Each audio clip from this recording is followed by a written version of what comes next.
He was in the wings of the theater. He was in the hallways and the corridors of the Palais Garnier,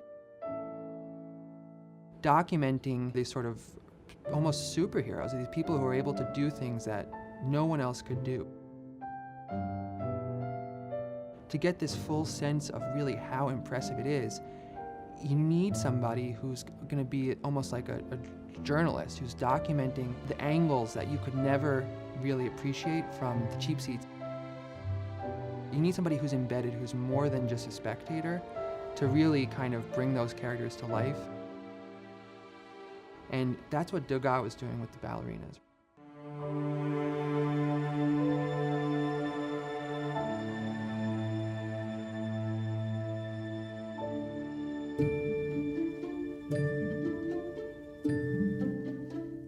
The work I'm talking about today is a fabulous pastel by Edgar Degas entitled Danseuse from the mid-1880s.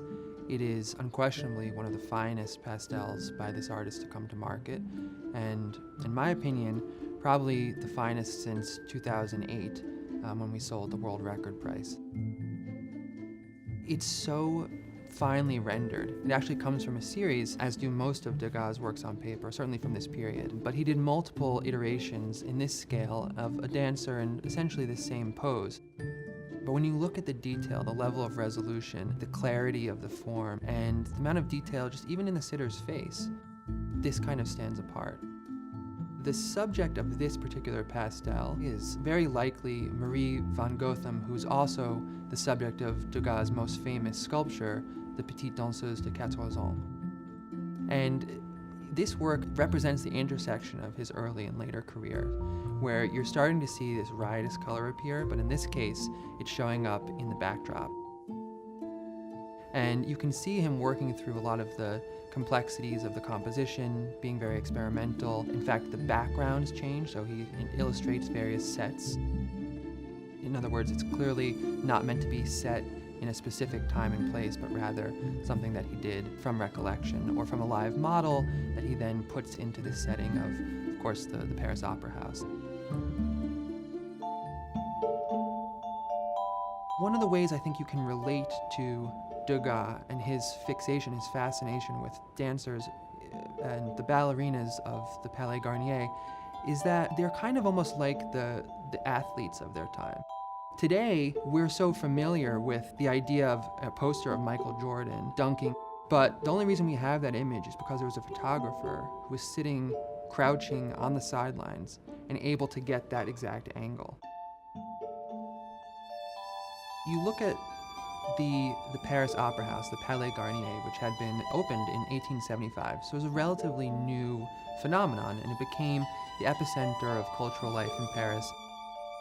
The extent to which I think he was fascinated by it is both a reflection of his personal interest in ballet, in theater, in fabric, in costume, and all of the production. But at the same time, it was also the perfect thing for Degas to fixate on as an impressionist, as somebody whose job was to engage in the painting of modern life.